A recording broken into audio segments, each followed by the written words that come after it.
സുരേഷ് ഗോപി തൃശ്ശൂരിൽ മത്സരിച്ച് സംഘപരിവാറിൻ്റെ കേരള ചരിത്രത്തിലെ ഏറ്റവും ഐതിഹാസികമായ വിജയമുണ്ടാക്കിയ ഒരാളാണ്. അപ്പോൾ അദ്ദേഹം ആ നിലയ്ക്ക് നേട്ടം ഉണ്ടാക്കിയ ഒരാളാണ്. അതിൻ്റെ കൂടെ അദ്ദേഹം ആരായി? കേന്ദ്രമന്ത്രിയായ ആളാണ്. പ്രധാനമന്ത്രിയും അമിത്ഷായായിട്ടും വൺ ടു വൺ ബന്ധമുള്ള ഒരാളാണ്.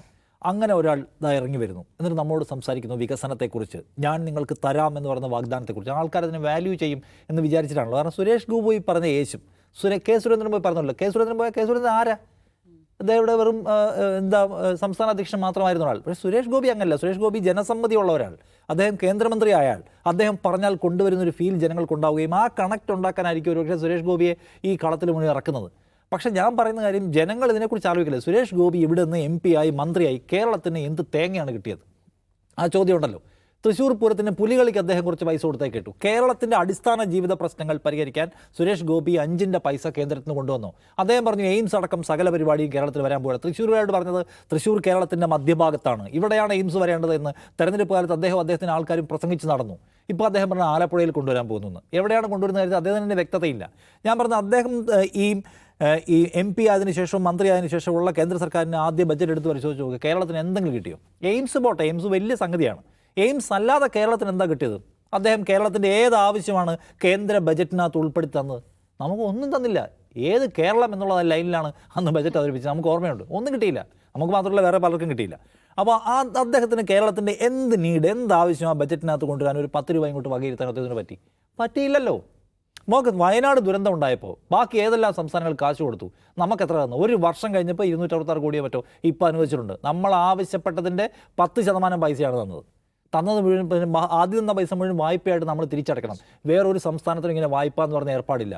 ഈ കടങ്ങൾ എഴുതിത്തള്ളണം, ഈ പാവം പിടിച്ച മുണ്ടക്കയിലെയും ചൂരൽമലയിലെയും മനുഷ്യരുടെ കടങ്ങൾ എഴുതിത്തള്ളണം എന്ന് ആവശ്യപ്പെട്ടു. നടന്നില്ല. ഹൈക്കോടതി വന്നപ്പോൾ പറഞ്ഞെന്നറിയോ, അത് ഞങ്ങളുടെ പരിധിയിലുള്ള കാര്യമില്ല, ചെയ്യാൻ പറ്റില്ല എന്ന് കുറേയിട്ട് വലിച്ചതിന് ശേഷം അവസാനം ഹൈക്കോടതി നിർമ്മിച്ചു. ഇപ്പോൾ തീരുമാനം പറയണം, ഇത് എഴുതിത്തള്ളാൻ പറ്റുമോ? എഴുതിത്തള്ളാൻ പറ്റുകയില്ലെന്നാണ് കേന്ദ്ര സർക്കാർ കഴിഞ്ഞ ആഴ്ച ഹൈക്കോടതി പറഞ്ഞത്. ഹൈക്കോടതി പറഞ്ഞത് ഈ ഇരട്ടത്താപ്പ് നമുക്ക് മനസ്സിലാവും. നിങ്ങളുടെ ചാരിറ്റി ഒന്നുമല്ല ആവശ്യം, ഈ സംസ്ഥാനം നിങ്ങളുടെ ഈ രാജ്യത്തിൻ്റെ ഭാഗമാണ്, അവർക്ക് ഇവിടുത്തെ എല്ലാ റൈറ്റ്സും ഉണ്ടെന്നാണ് ഹൈക്കോടതിക്ക് പോലും മനസ്സിലായി ഈ തട്ടിപ്പ്. സുരേഷ് ഗോപിയുടെ പൊസിഷൻ എന്താണ്?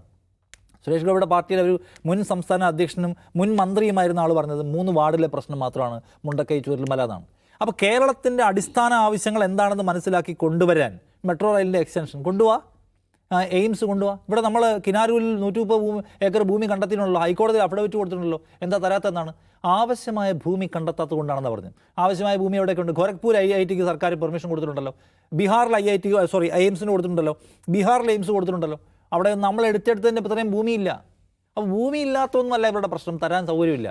അതിനിടയ്ക്ക് തിരുവനന്തപുരത്താണ് വേണ്ടതെന്നൊരു അഭിപ്രായം BJPയിലെ കുറേ പേർക്കുണ്ട്. തിരുവനന്തപുരത്താണ് വേണ്ടതെന്ന് BJPയുടെ സ്റ്റേറ്റ് കമ്മിറ്റിക്ക് അഭിപ്രായം ഉണ്ടെങ്കിൽ തിരുവനന്തപുരത്ത് വേണ്ടെന്നാണ് സുരേഷ് ഗോപിയുടെ അഭിപ്രായം. കാരണം BJP സ്റ്റേറ്റ് കമ്മിറ്റിയുടെ അഭിപ്രായം നടപ്പിലാക്കാനിരിക്കുന്ന ആളല്ല അദ്ദേഹം. അത് സ്റ്റേറ്റ് കമ്മിറ്റി അദ്ദേഹത്തിന് വലിയ ബന്ധമൊന്നുമില്ല. അദ്ദേഹം മാരാർജി ഭവനിൽ പോലും പോകാറില്ല. ആകെ ഒരു തവണ എങ്ങനെയാണ് വലിയ വിവാദം ഉണ്ടായതിനു ശേഷം പോയത്. അദ്ദേഹം ഇവരോട് വലിയ കമ്മ്യൂണിക്കേഷനേ പോകാറില്ല. എൻ്റെ നേരിട്ടുള്ള ബന്ധം അമിത്ഷായായിട്ടും മോദിയായിട്ടാണ് അദ്ദേഹം എപ്പോഴും പറഞ്ഞുകൊണ്ടേയിരിക്കും. ഇവരൊന്നും വന്ന് അദ്ദേഹം മൈൻഡ് ചെയ്ത് പോലുമില്ല. കെ സുരേന്ദ്രനൊന്നും അദ്ദേഹം മൈൻഡ് ചെയ്തെടുത്ത് നമുക്കില്ല. ഇപ്പോഴത്തെ സ്റ്റേറ്റ് ലീഡർഷിപ്പിനോട് അദ്ദേഹത്തിന് വലിയ മതിപ്പുണ്ടാവില്ല. സ്റ്റേറ്റ് ലീഡർഷിപ്പ് ഒരു കാര്യം പ്രഖ്യാപിക്കുന്നു, അദ്ദേഹം വേറൊന്ന് പ്രഖ്യാപിക്കുന്നു. ഇപ്പോൾ രാജീവ് ചന്ദ്രശേഖരൻ ഇന്നലെ NDTVയോട് പറഞ്ഞതാണ്, ഇദ്ദേഹം എയിംസിനെ കുറിച്ച് പറഞ്ഞത് ഞങ്ങളുടെ നിലപാടൊന്നുമല്ല എന്നാണ്. അപ്പോൾ ഏതോ വഴിക്ക് പോയിക്കൊണ്ടിരിക്കുകയാണ്. അപ്പോൾ നമ്മൾ വെറുതെ ഒന്ന് ആലോചിച്ച് നോക്കുക, സുരേഷ് ഗോപിയെ ഈ കലിങ്കിലും കാപ്പിക്കടയിലും ഒക്കെ ഇറക്കി നിർത്തി ആൾക്കാരോട് വർത്താനം പറയിപ്പിക്കും. ആൾക്കാർ വാല്യൂ ചെയ്യണമെങ്കിലേ എന്തെങ്കിലും ഒരു 10 നയാ പൈസയുടെ സാധനം എടുത്ത് മുറ്റത്ത് വെക്കണം. ഞാൻ കൊണ്ടുവന്നതാണ് എന്ന് പറയണം. ഞാൻ വാഗ്ദത്തം ചെയ്ത എയിംസ് ഞാൻ തൃശ്ശൂർ കൊണ്ടുവരുമെന്ന് പറഞ്ഞത് എയിംസ് പോട്ടെ, അദ്ദേഹം ഒരു പ്രാഥമികാരോഗ്യ കേന്ദ്രമെങ്കിലും അവിടെ കൊണ്ടുവരണം. ഏത് കേന്ദ്രത്തിൽ നിന്നുള്ളത് ഇവിടെ കൊണ്ടുവരണം. എന്നിട്ട് വേണം പറയാൻ, ഞാൻ ഇത് ചെയ്തു, നാളെ മറ്റേതും ചെയ്യുമെന്ന് പറയാൻ. അത് വയനാട് പോലെ നമ്മൾ ദുരിതം അനുഭവിക്കുന്ന ഒരു സ്ഥലത്ത് നമുക്ക് പൈസയില്ല. ബാക്കി എല്ലാ സംസ്ഥാനങ്ങൾക്കും പൈസയുണ്ട്. നമ്മുടെ ഈ പറഞ്ഞ വിഹിതങ്ങൾ അനുവദിക്കുന്നതിൽ നമ്മളെ തടഞ്ഞു വെച്ചിരിക്കുകയാണ്. എന്ന് വെച്ചാൽ നമുക്ക് തരേണ്ട പ്രത്യേകമായ ആനുകൂല്യങ്ങൾ, നമ്മൾ ആവശ്യപ്പെടുന്ന പ്രത്യേകമായ ബജറ്റ് അലോക്കേഷൻസ് ഒന്നും ഇല്ലാതെ ഇങ്ങനെ ഡയലോഗ് അടിക്കുക മാത്രം ചെയ്യുകയാണ്. കുറച്ച് മനുഷ്യന് മനസ്സിലാവില്ലേ ഈ പറഞ്ഞ ഡയലോഗ് അടി? പിന്നെ ഈ പറഞ്ഞ അദ്ദേഹത്തിൻ്റെ അയിത്ത ഘോഷയാത്ര മനുഷ്യന്മാരെ തൊടാതെയുള്ള.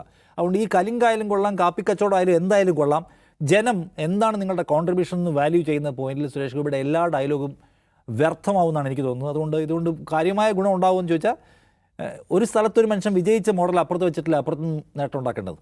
അതുകൊണ്ട് വിജയിച്ച മോഡലാണോ സുരേഷ് ഗോപി എന്ന് സുരേഷ് ഗോപിയെ വെച്ചിട്ട് പ്ലാൻ ചെയ്യുന്ന PR കമ്പനി ആലോചിക്കട്ടെ എന്ന് ഞാൻ പറയാം.